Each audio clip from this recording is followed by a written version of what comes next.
Bonjour à tous, j'espère que vous allez bien. Alors ça y est, le mois de février est terminé et qui dit fin de mois dit qu'est-ce que j'ai lu ce mois-ci? Alors j'ai lu 2 livres. Bon ok, le mois de février est plus court que le mois de janvier, mais c'est vrai qu'au mois de janvier, j'en avais fini un et après j'en avais lu 3 autres. Et j'en avais débuté un aussi. Oui, donc du coup c'est vrai que bon, j'en suis à peu près à 2,5 par mois. Ce mois-ci j'ai eu un peu moins de temps et j'étais un peu plus fatiguée, mais j'ai quand même réussi à lire d'Edith Nesbit, Les enfants de, du chemin de fer. Alors déjà, moi c'était la première de couverture.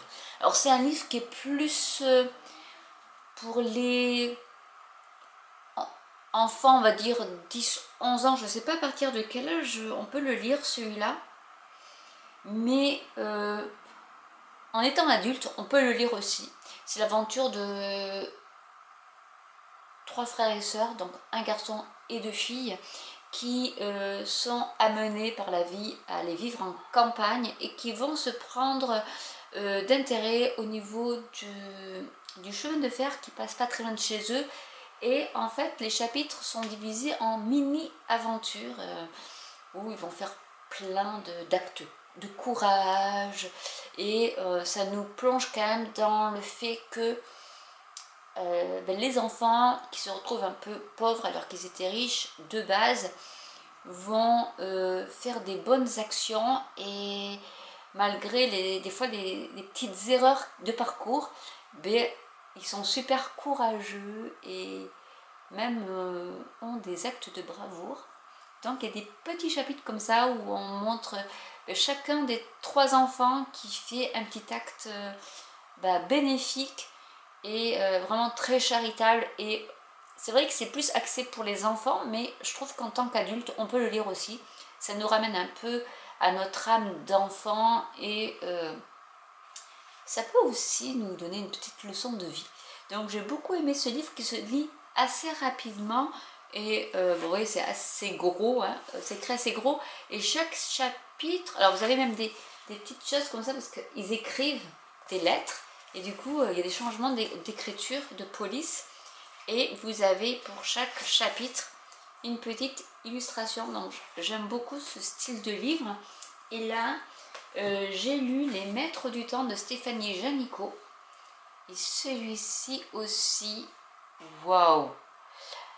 C'est vraiment un livre où, alors ça peut être Retour vers le futur ou des choses comme ça, mais sur tout ce qui est physique quantique, qui mélange les mathématiques avec la physique quantique, avec la philosophie.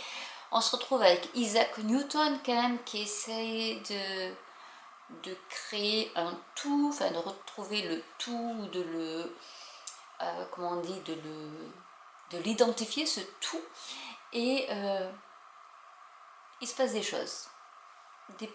Un papa qui disparaît dans le triangle des Bermudes, voilà. Il y a plein de petites choses, je ne veux pas vous spoiler le livre, mais honnêtement, si vous aimez tout ce qui est vie parallèle, vous savez, dans des couloirs parallèles, ou de passer d'un temps à l'autre par des petits vortex, on va dire comme ça.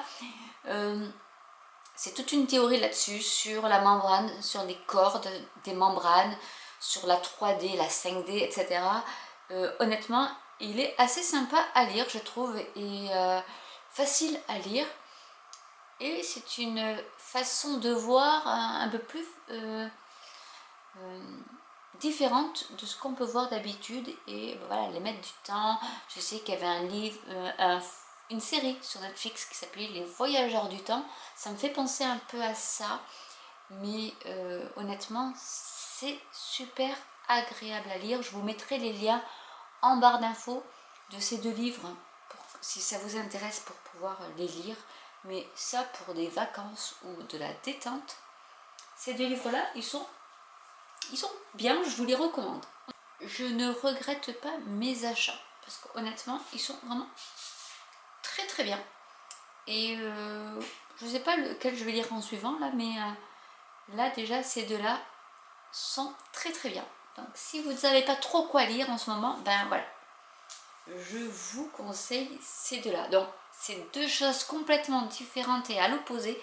Ça c'est plus enfantin, plus pour nous ramener dans notre enfance, et ça c'est plus côté métaphysique, philosophique, mathématique, transformer le mercure, vous voyez tout ce que Isaac Newton devait faire. Voilà, on est plus dans le temps, dans la philosophie du temps présent, futur ou passé, de la minute qui passe, du temps qui s'allonge ou qui se raccourcit en fonction de ce qu'on fait. Enfin voilà, il y a plein d'optiques, de points de vue sur le temps en tant que mesure et en tant que finalité aussi. Et je trouve qu'il est super aussi. Donc voilà, j'espère que cette vidéo en tout cas vous aura plu et pourra vous inspirer dans vos lectures. N'hésitez pas à commenter si vous avez des questions, n'hésitez pas à liker, à vous abonner ou à cliquer sur la petite cloche. Et je vous dis à très bientôt pour une nouvelle vidéo. Bye!